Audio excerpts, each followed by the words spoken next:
Yo, good evening. Good evening. Good evening. Good evening. It's your host, Brian Forbes. This is the Black Factor, where perspective is everything, and I got the news that you can use.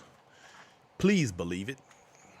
So look here, y'all. Tonight, we're gonna chop it up about some historical facts, some historical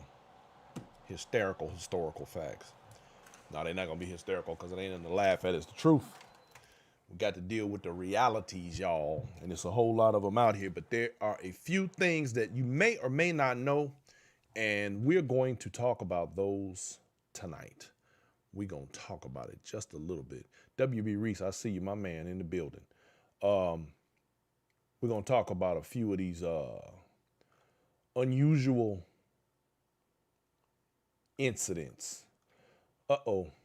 We don't have a Facebook feed, y'all. That ain't cool. Let me see what's going on here. I may have to restart the show, y'all. It's looking that way. All right. Nope, we're online. Okay, we're on Facebook. All right, very good. Okay, so let's get this thing cranked. Crunk up. Get this party started. Let's get this thing off the ground. Y'all hold tight. We're going to get it in, y'all.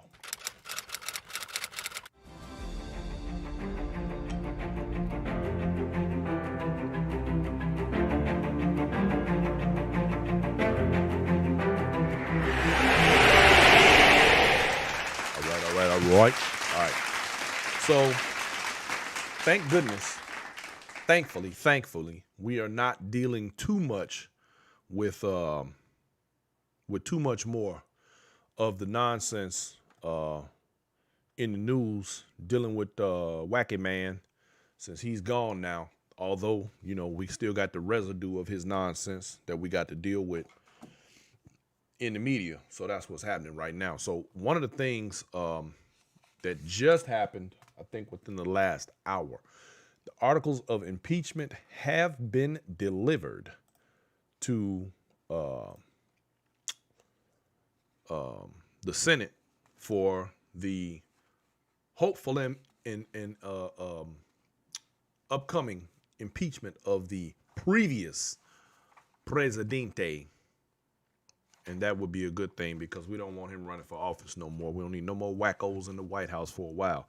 It's bad enough the people that were already in there were kind of crazy, but, it'd be nice not to have the absolutely insane left in office. That would be a wonderful thing if we didn't have to worry about that anymore.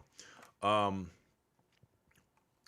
on that note, because I don't want to, I'm trying to get away from the whole political thing. Now that we're out of political season, I want to kind of let all of that go and move on to other things. So one of those things is that,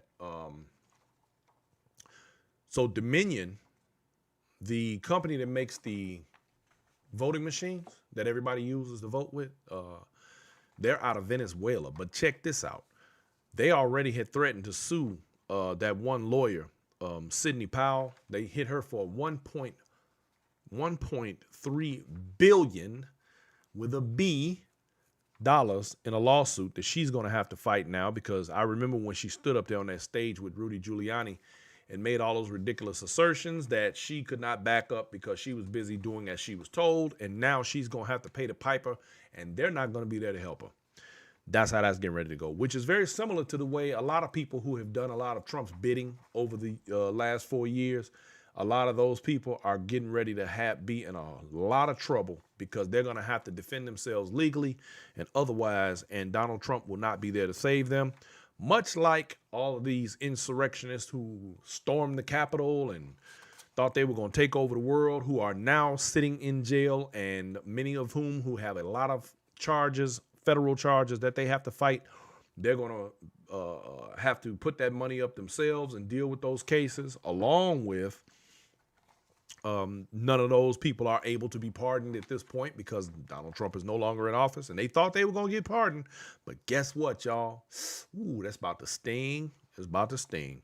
So now Rudy Giuliani's been also named in the lawsuit for 1.3 billion. So now he done hit the two lawyers across the head. They're saying that they are not done. They are going to be naming others that will be sued, not limited to, but possibly Donald Trump as well as Fox News, because they helped to perpetrate this fraud that has caused so many problems in the country. And Dominion claims that they have diminished their business. They have hurt their business to the tune of $200 million so far, not including the fact that many of their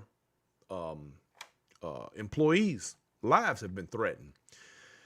So in the end, there's gonna be some a day of reckoning coming real soon for all of these people that think they can just do and say as they please, and there's not going to be any repercussions for it. The repercussions are coming, y'all. Just hold tight. They on the way. So the funny thing is, Giuliani, now that he's been served and he knows that he has a lawsuit on his hands, he now has decided to admit that Joe Biden is the new president. It's funny how they changed their tune when it started hitting them in the pockets. That's usually how that goes. But it's okay. They went too far. Bottom line. So the attorneys for Dominion are dead serious, and they wants to get paid. You can't say stuff, especially these days with social media and news and everything, and think you can take it back. You know, this ain't the 1970s. That's one of the things that I'm happy about as an adult male today in my 50s.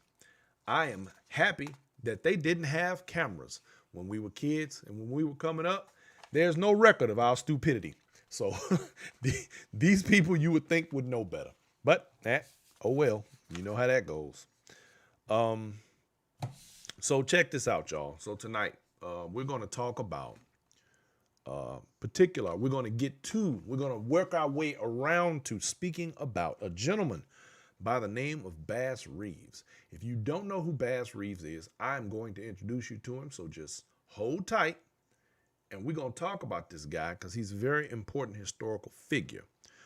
But the point of me talking about him has to do with our history in this country in regard to being a person of color, a black person, because this is the black factor, being a black person in America, and all of the history that they don't tell you, the good and the bad. Because let's face it, historically speaking, there were roughly 200 and some odd massacres in this country where black people, black cities, black towns were overrun by white people, and most of which there was never any justice brought for any of that. That's the bad. However, I want to talk about, because we talk about that all the time. But tonight I'm going to talk about all of the things that we get an opportunity to witness, but we don't realize just how important some things are and have been, historically speaking, that have been a part of tonight, all of our history. All of the things that... Wait a minute, y'all. I'm having some technicals here. Okay. So there are a lot of things that have taken place historically, and we don't realize, one of the ways that white America has always kept black people in a particular mindset and to keep us in a particular area of life has to do with the fact that we consistently and continuously are dehumanized. Dehumanization of people is one of the ways that others can justify your destruction. That's part of the game. That's how the game is set up. And as they say, the game is cold, but it's fair. And it ain't fair, but it is what it is, and we've always managed to prevail. So there are three areas that I want to specifically discuss tonight of things that you may or may not know. I'm going to start off particularly with something you may not know. I like this. Something you may not know. So in the very beginning of it was the early 1800s, but By the time the late 1800s came around, and this was prior to, but even after slavery, but during, there was a gentleman by the name, and this happened in 1875, a gentleman by the name of Oliver Lewis. Now, Oliver Lewis, a black man, but he was in the sport of horse racing. And he is one of those historical figures that you don't get to hear about. 13 of the 15 riders in the first Kentucky Derby all were black. See, you don't see black jockeys anymore like that. In the years following the Civil War, black jockeys dominated the horse racing, and that's when it was America's most popular sport. Black riders were the first black sports superstars in the United States. They won 15 of the first 28 runnings of the Kentucky Derby. Now, this guy, Oliver Lewis, this gentleman, I'm going to show you what he looks like. That is Mr. Oliver Lewis. One of the black jockeys who was a Kentucky Derby winner. Most of the jockeys, like I said, at that time were all black. There's black folks. Another picture of Mr. Lewis and his horse, on his horse. I neglected to get the name of the horse, forgive me. But this was one of the America's first sports superstars. But we don't get to hear about that part. And another thing too, and this is something that I'm going to talk about this in an upcoming show. I've been kind of itching to talk about it. I just hadn't gotten around to it. But a lot of people don't know this. You ever go past people's houses, or in the South and stuff like that, and you see the lawn jockeys in front of people's houses? Well, most people believe that those lawn jockeys are a sort of a racist statement. Well, the fact of the matter is, and we're going to get into this on another show, those lawn jockeys, and that's why they were black. See, those first jockeys were actually black. So the lawn jockeys are reminiscent of the first athletes, the first superstars in sports in America. Now, those lawn jockeys also served another purpose before the emancipation of blacks in America. And that is that the lawn jockeys were used as signals for the Underground Railroad. They had particular, and I'm going to have to take the time and go, well, like I said, we're going to talk about it on another show. I'm going to get deep into it on another show. But when you saw a lawn jockey with red pants or other attire, sometimes they wore blue pants. If they wore blue pants and they had the striped shirt on, that meant that there was a ferry nearby or a boat that was available. There were certain ways that they positioned a scarf on the jockey that would let a person know to keep going by and not stop because it was not a good time. So there's a lot to deal with on that. So we're going to get to that in another time. It is in the Black Factor, by the way. I wrote a whole section in the book about it. So if you haven't gotten your copy of the Black Factor, don't forget to go to bmforbes.com and get your copy of the Black Factor. A lot of stuff in there, y'all. Lots of stuff in there, y'all. Okay, so when we talk about, they say for centuries, the Southern plantation owners would put slaves to work in their stables. Slaves cared for and raced their masters' horses. They served as riders, grooms, and trainers, gained a keen horse sense from spending so much time in the stables. See, now I don't know, for those of you who follow the show on a regular, you remember how I've said before that prior to the Emancipation Proclamation, you had a lot of black people who were very skilled. So naturally, when they were no longer slaves, these are people who went out into the job market and began to compete with white folks. Kind of like the same way they complain about saying when they say, oh, the Mexicans are going to come across the border and they're going to take our jobs. This is the same way they felt about slaves at the time. See, You got to remember, and this is part of why the terrorism that began to take place with the Klan and the Night Riders and those other people was because they didn't want black people competing with them for the same wage. They had more skills. So I don't care what color I am.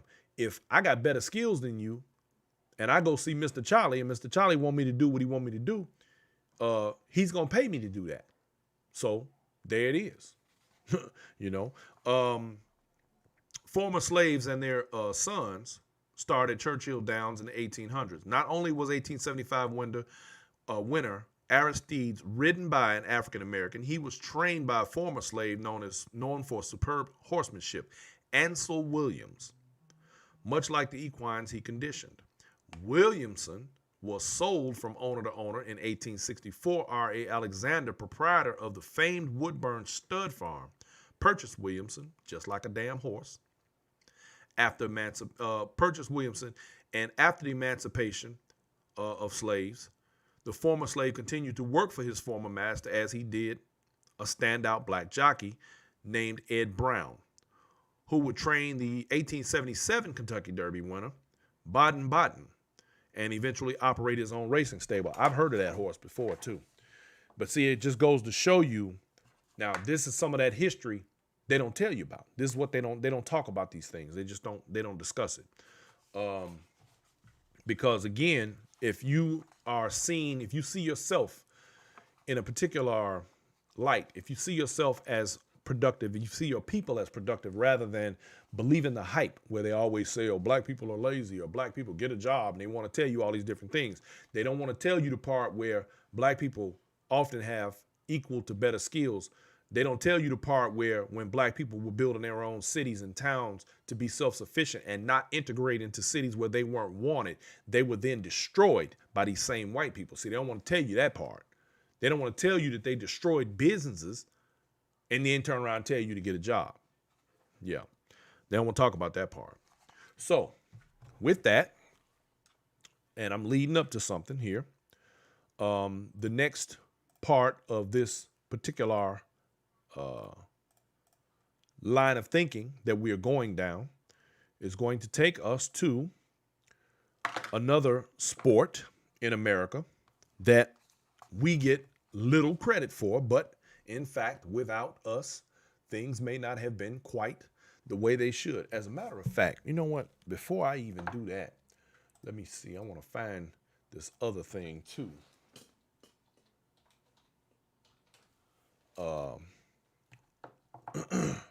There is and it just made me think about it right here while we're talking. But the thing is,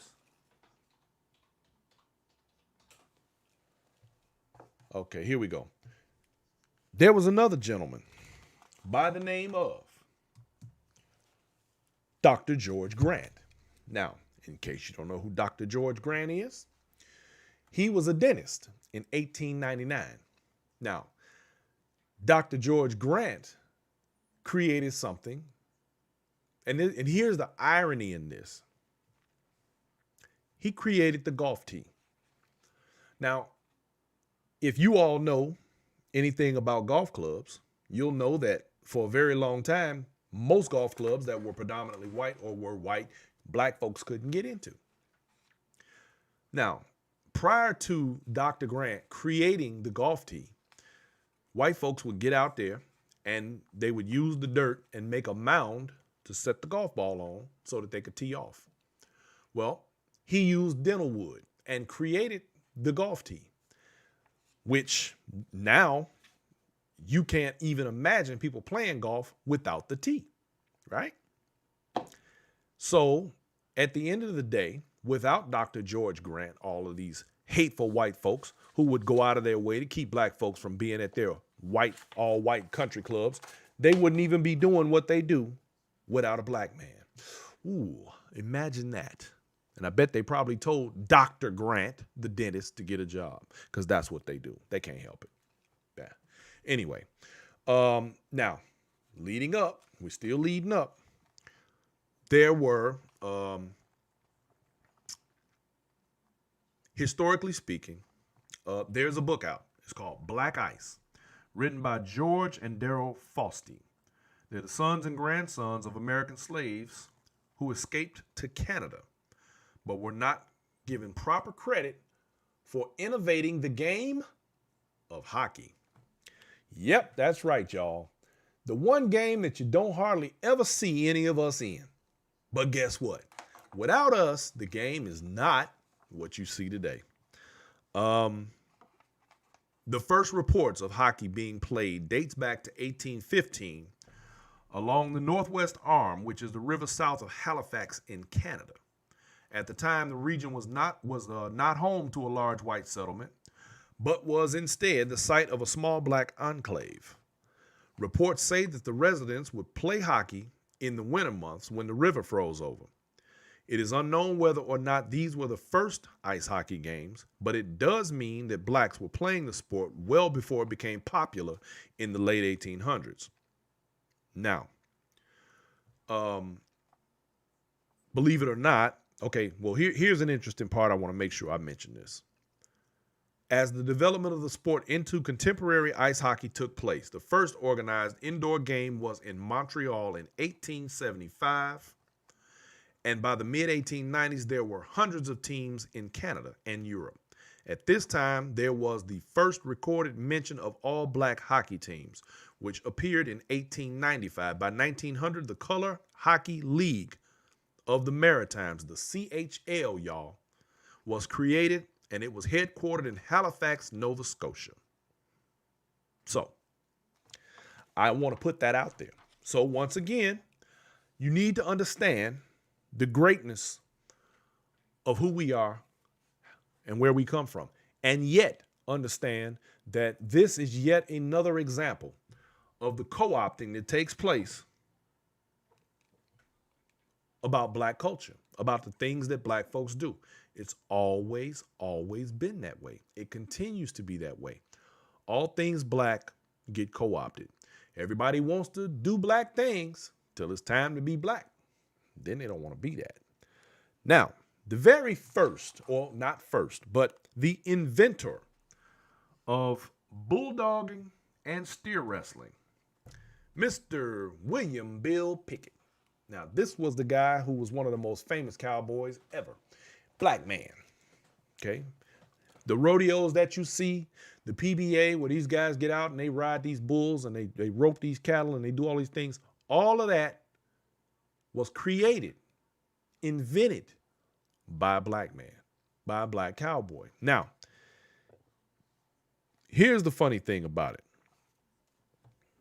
When you watch these old westerns and these old shows where they have all the cowboys out there and they're all shooting and rooting and tooting and carrying on, understand one thing. And now they call them westerns. But within a Western, everybody knows they call them cowboys.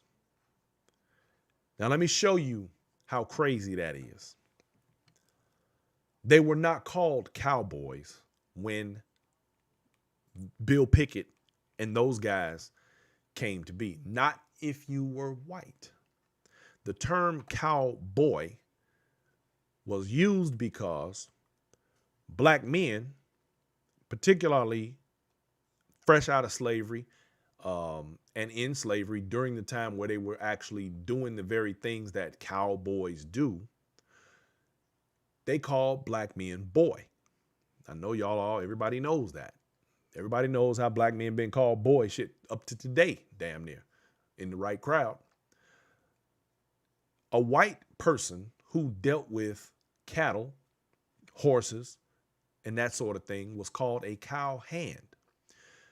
I have run my equipment in the oil industry for some time. When you're around here in Texas and you get down into these rural areas where we deal with these trucks and we deal with these oil fields, you'll hear people say hand. You'll hear truck drivers on the radio calling each other hand because you're a hand, just like a cow hand.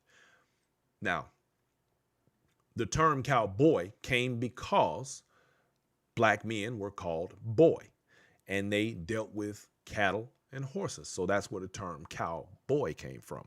Yet, that got co-opted in Hollywood and other places because you had the movies that glorified the cowboy.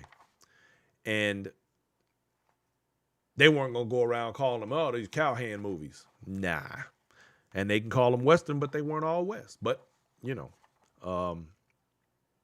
that's just kind of the way things were. And the fact of the matter is this. During that time, especially prior to the end of slavery, even though after slavery, let's remember, white folks didn't want to do the work of a cowboy. They didn't want to rustle and herd and do all of those things. All of these tasks were done by black cowhands, cowboys.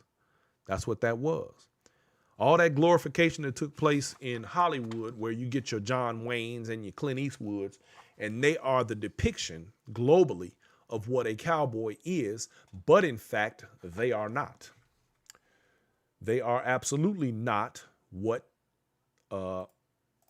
cowboys were. And William Bill Pickett, who, of course, invented bulldogging and roping and all the other stuff that you see at the rodeos. A lot of the guys who are around that sort of stuff, they do acknowledge Bill Pickett. So I give him credit for that. But you don't get to see it. See, this is when we start talking about the image of black people. Once again, nobody told you that the first winners of the Kentucky Derby were black. Nobody told you that the people who not invented, but innovated hockey to bring it into what it is to the mainstream today were black. Nobody told you that the only reason you get to watch the pro golfers tour the way you do on television today is because a black man invented the golf tee. Nobody tells you these things. Nobody gives black people the image of themselves in the media that says you are equal, you deserve justice, you deserve to be treated as a human being.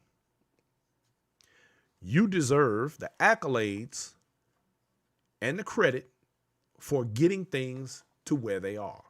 Now, that's just a couple of things that I'm mentioning. The list is so long, it's bananas. If somebody told black people right now, take everything you ever invented and lead a country, bruh, you have no idea what that means. If they would never say that, because if they know, they'd know better. Now, that brings me to my intended for the evening. Mr. Bass Reeves, born in 1838, born into slavery, and his time of death was January 12th of 1910. Now, Bass Reeves eventually became the first. There's a question mark right there, that there's a possibility that there may have been another guy just before him. But he is the most famous, white or black, but the first to be a marshal, a U.S. Marshal, west of the Mississippi. Now, there is a movie that apparently just came out. Well, not just came out. I think it came out last year, and I haven't seen it, and I'm a little pissed off. I wish I had watched it before this show, but I just found out about it. And it was called Hell on the Border. So if you get an opportunity, check that movie out, because by the time I'm done explaining this guy today, you're probably going to want to see it. Anyway, he served as a U.S. Marshal in the American Indian Territories of Muskogee, which is today Oklahoma.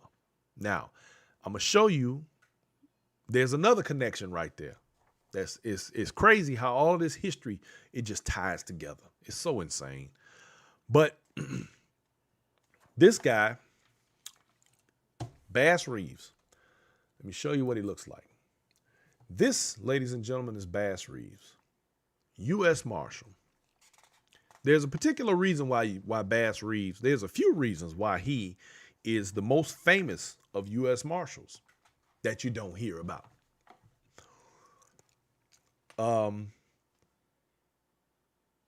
Funny thing is, when you think back to the media, when you think back to the movies that you saw and all of those sorts of things, when you think about it, you have never, never, in not one movie ever, have you seen a black marshal.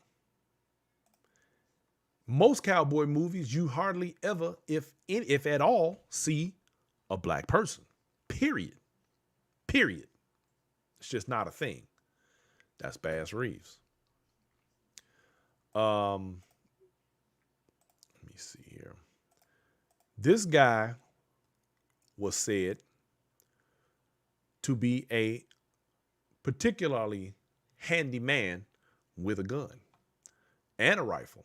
That's him right down there in the lower left, on the very end. That's Bass Reeves.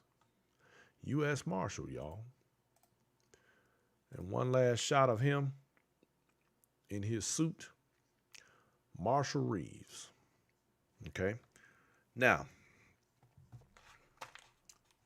the reason why this guy is so important, well, that's because this guy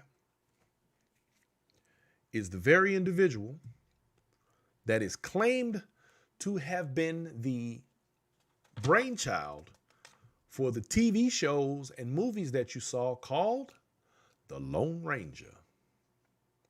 That's him right there. You're looking at him. Now, during the time when he was a marshal, marshals got killed all the time. Like their mortality rate was bananas. It was off the chain. Like just extremely high. He served as a U.S. Marshal for 32 years. Untouched. Never touched. Okay. They say he was part Superman, part Sherlock Holmes, and part Lone Ranger. Well, in fact, he was real, and he was the Lone Ranger. This ain't made up. All this is true. All this is real stuff. This is real stories. That's why I can't wait. Tonight, I'm watching the movie. I'm going to watch that movie tonight. Hell on the Border. But here's the thing. And I'm just throwing this out there. Even if he ain't the Lone Ranger or who they used, this guy did so much stuff. Why hasn't his legend been discussed, mulled over, talked about, glorified in all these years? Why has he not been talked about? We see all these cowboy movies and all sorts of stuff.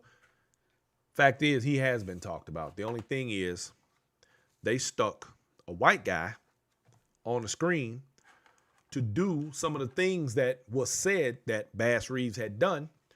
But this is what they did.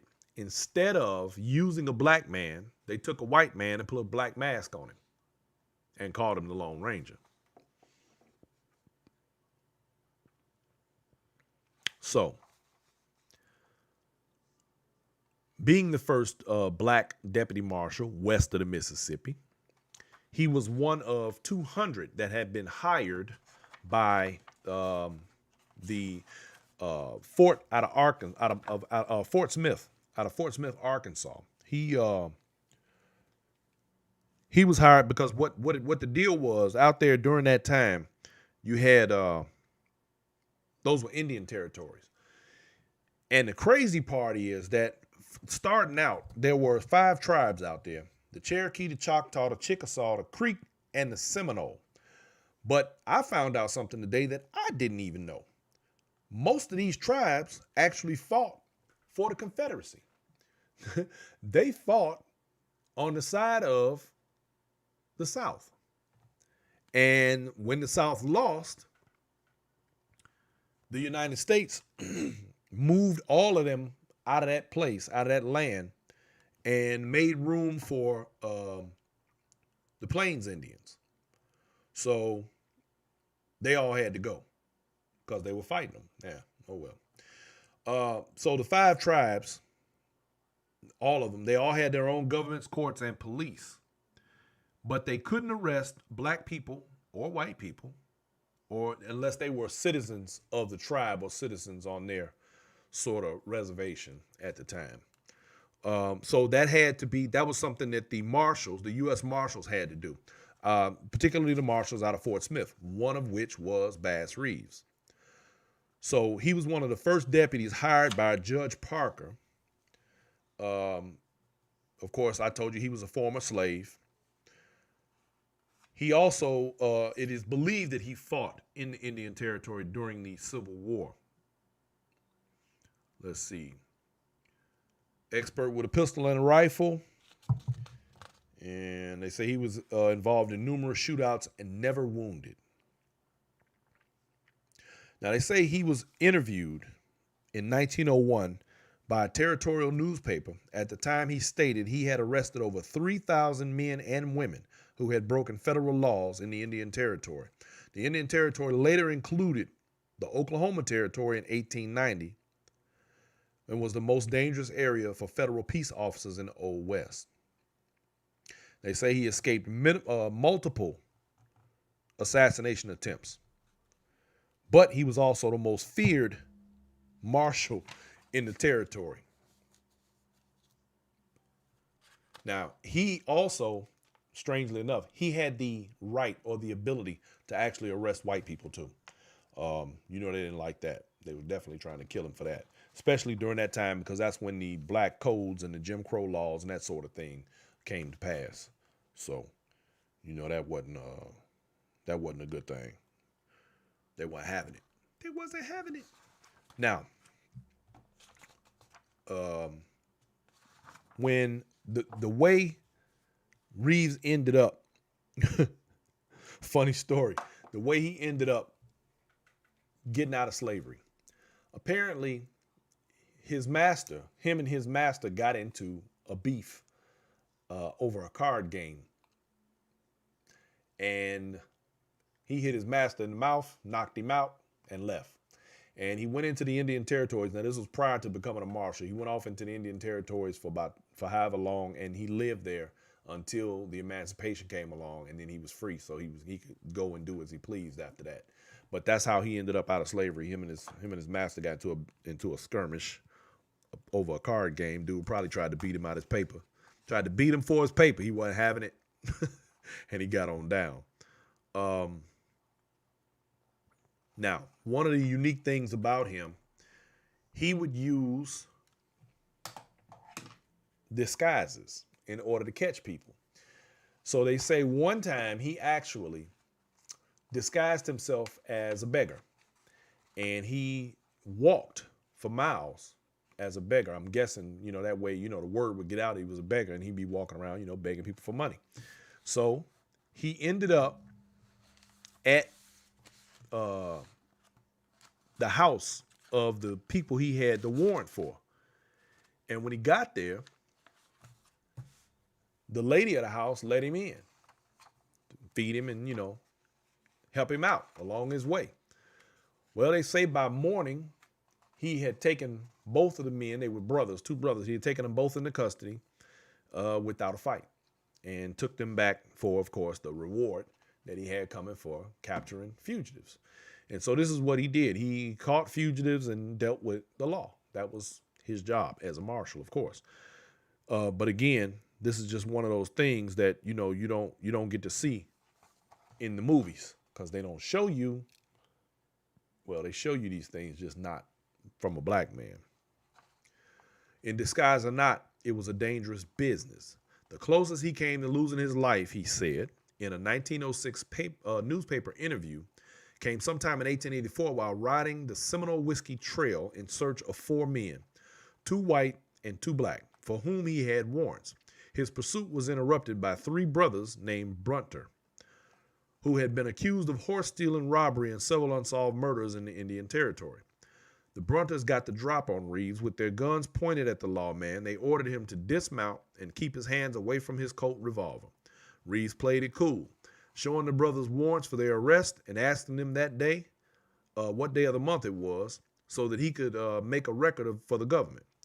The outlaws thought the lawman must be out of his mind. They told Reeves, "You're ready to just turn in." They told Reeves, "You are just ready to turn it now." But they were laughing too hard and relaxed their guard. Reeves whipped out his coat.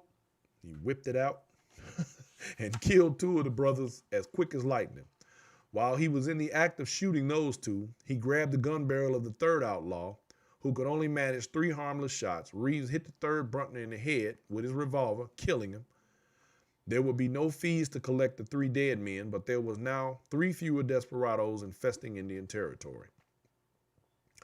So, just kind of give you an idea of what type of guy this was. Now, he was 6'2" and 180 pounds, by the way. And they say he was just as good as anybody with a gun.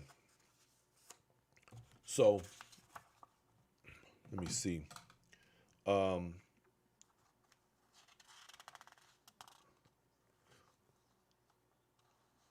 Now, two more interesting things. One of them, I'm gonna give the other one last because the other was kind of funny.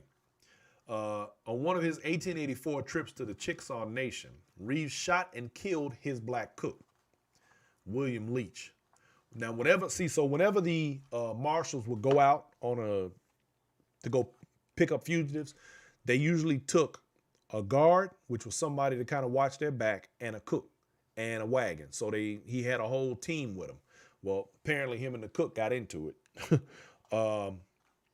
His name was William Leach. On April 8th, while Reeves and his posse were camped near the Canadian River, he uttered a few choice words about Leach's cooking, and Leach responded in kind. The possemen assumed the banter was all in fun, since Reeves and Leach had seemingly gotten along in the past. But this time, things apparently got out of hand. Leach, according to one popular account, poured some hot grease down the throat of a puppy that Reeves had in camp, and the deputy marshal proceeded to shoot down the cook.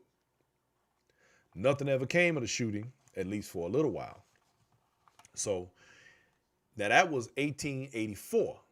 In 1886, 2 years after the shooting, Reeves was indicted for first-degree murder, arrested by Deputy U.S. Marshal G.J.B. Fair, and held in the Fort Smith jail, federal jail. It took 6 months before he could make bail. The trial was finally held in 1887. 11 witnesses were called for the prosecution, while Reeves and his excellent attorneys requested 10 witnesses for the defense.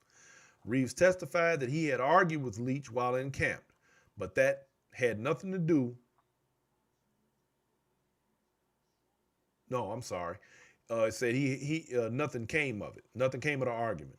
That same evening, Reeves said a cartridge caught in his Winchester rifle, and while trying to dislodge the bullet, the gun accidentally went off. The bullet struck Leach in the neck, and though Reeves sent for a doctor, the cook expired before medical help could arrive. Reeves was acquitted of malicious murder, but because the murder trial had depleted his substantial savings, he had to sell his home in Van Buren and move his family to a house on the outskirts of Fort Smith in Arkansas, y'all. Now, that was one, I guess, a bad time for him. Another one was his son, Deputy Marshal's son, murdered his wife. And guess who locked his son up? He went and got him, put him in a penitentiary. Ooh, that had to be rough. But they say that he was so adamant about doing his job, and he was the quintessential cop, I guess you could say. And he did his job to the fullest. The worst saloon town in Oklahoma Territory was said to be the Corner, just across the boundary with the Seminole and Choctaw nations. The term bootlegging, see now here, we're going to talk, this is to show you where the term came from, the actual term bootlegging, right? Because y'all done heard that before. We talk about bootleg whiskey and all that kind of stuff. Supposedly came from the drovers, cowboys, and ranchers who would put a flat bottle of whiskey in their boot and smuggle the contraband into Indian territory for profit, which was illegal, by the way. The term last chance was coined here because these border saloon towns offered the last chance to get legal whiskey before travel across into dry Indian nations. On at least one occasion, Reeves reportedly killed a gunman in a corner saloon who called him out in a gunfight. Boy, Reeves was busy. Now, March 8th, 1907, The Oklahoma City Weekly Times Journal ran a story headlined, "He has killed 14 men, a fearless Negro deputy of the Indian Territory." 2 days later, on March 10th, the Washington Post reprinted the lengthy article. It would be the most national exposure Bass Reeves received during his lifetime. And if accurate, it means that the black anarchist he killed later that month would have been number 15. There was actually a group of black anarchists, and he ended up arresting most of, I think 7 of them. He killed a couple. He killed 1 and arrested 7. Imagine what that looked like. Black anarchists. Okay. But you know, too, at the same time, back then, you never know what they were doing that they got called anarchists, because, you know, we get called everything but a child of God anyway, and especially back then. When Oklahoma became a state, November 16th of 1907, the federal office was downsized and many of the lawmen found other jobs. Bass Reeves, now 68, took a job with the Muskogee Police Department, walking a downtown beat. Old-timers reported that Reeves would walk with a sidekick who carried a satchel full of pistols, and that there was never a crime on his beat. Reeves would complete 32 years of service as a law officer without ever being reported wounded. He died at home of Bright's disease. I don't even know what that is. On January 12th of 1910 at the age of 71. And he was buried somewhere in Muskogee. The exact location is not known today. Now, here's the thing about that. And it shows you just how close his life and death was to the destruction of Black Wall Street. You know, Black Wall Street happened in 1921. He died in 1910 at 71. So you know Black Wall Street was already a thing. It was already thriving and growing. Muskogee was in that area of Oklahoma. So just kind of when you start to kind of piece together the history and the way these things connect, it gets stranger and stranger as you go on, as you move forward in all of this. So in the movie, the show, I don't know how many of you've seen it. If you haven't, I ain't gonna lie, I'm still up in the air about this particular series called The Watchmen. In episode 6 of The Watchmen, there's some scenes where the character, I can't remember her name, the actress, her character takes on the persona of a man who was basically a cop. She was a cop who was an ancestor of hers, which was Bass Reeves. And it shows you the parallel between Bass Reeves and him being the Lone Ranger, and shows you how he became the lawman that he did and why. And it also, this particular series, touches very heavily on the Tulsa, Oklahoma massacre. So it ties it all together in that show. So if you look at it from a historical aspect, there's a lot of things in The Watchmen that are really critical. So you kind of, even, I think that's one of those comic book fan type shows, but if you really pay attention to it, you'll notice the parallels and all the different stuff that went on in all of that. And I'm sure everybody by now knows what the Tulsa Massacre was, the destruction of Black Wall Street, the only city in America to ever be bombed by air, ever, which was a race riot where hundreds of black people were murdered for defending themselves and their property from white mobs who made up a good reason to go and take and kill and destroy their property and things, because jealousy, hatred, I don't know. But the bottom line is these were people who were thriving and having a very good run of things until white folks decided they didn't like that. And then they destroyed and took everything away from them.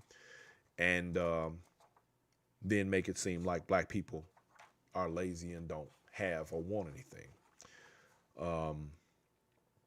It's funny, in this country, the minute black folks speak up for themselves, all of a sudden nowadays, you're playing the race card. You can't don't play the race card. I'm black. All I want is justice. You're playing the race card. Really? Okay. Now, the other show that depicts the Tulsa riots, Lovecraft Country.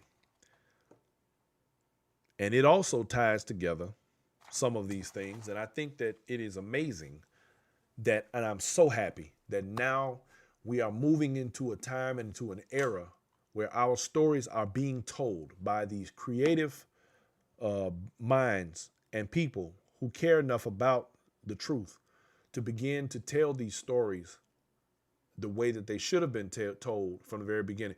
Thank you, Val Wells, Regina. You said Regina Bell. I think it's Regina Hall. Anyway, I'm happy that our stories are being told because the image of black people in the media and the image of black people in general has always been dictated by other people. And it is time, it has been past time that we gain control over the image of ourselves and the ability to tell our stories the way that they should have been told, or that they should have been told at all, because plenty of them never get told, never got told. So now we're at a place where these things are coming out. So that movie, Hell on the Border, about Bass Reeves, the man who inspired the story of the Lone Ranger, going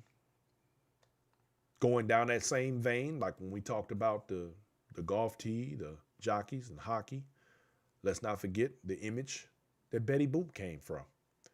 There are multiple images and things that we have created in this country, and anybody who claims that we don't belong or that somehow we should go somewhere else, I'm sorry, but that's just not true.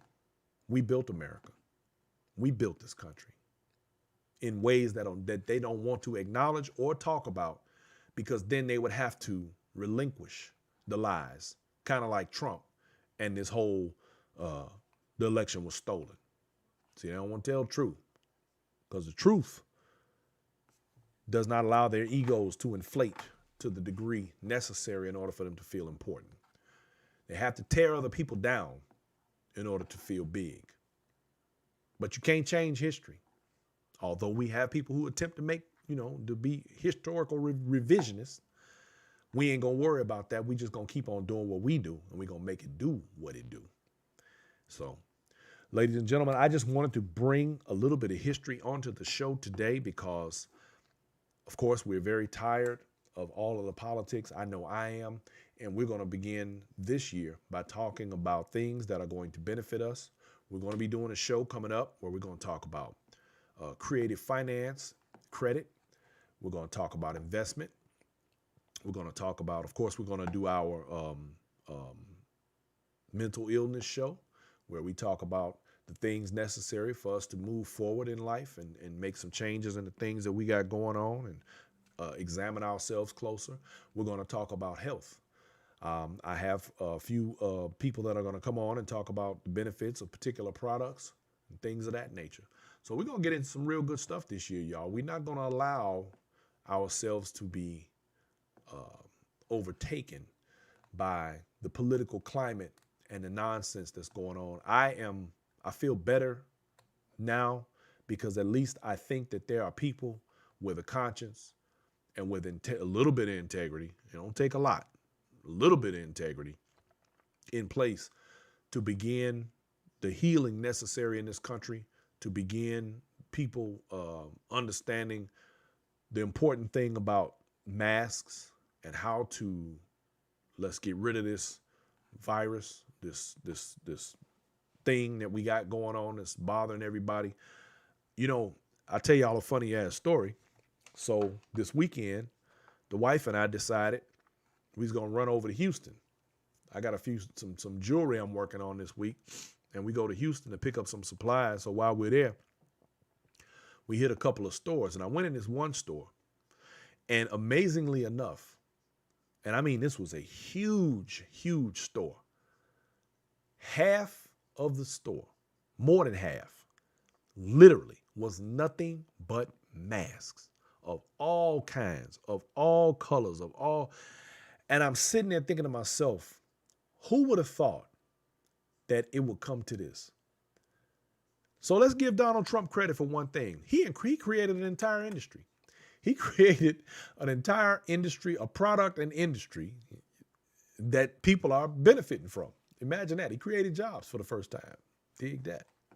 He created in his haphazard and inadvertent goofiness, he created an entire industry of a product that people have to have now.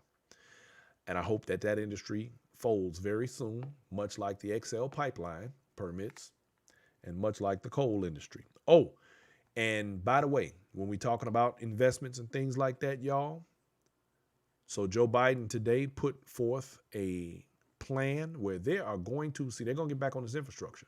They're getting ready to get rid of all of the fossil fuel vehicles for the government and put all electric ones in there. Now, if y'all remember, I just told y'all the other day, stock tip, get stock in the charging stations, in the charging station equipment. Because just like you see gas stations today, you're going to begin to see charging station.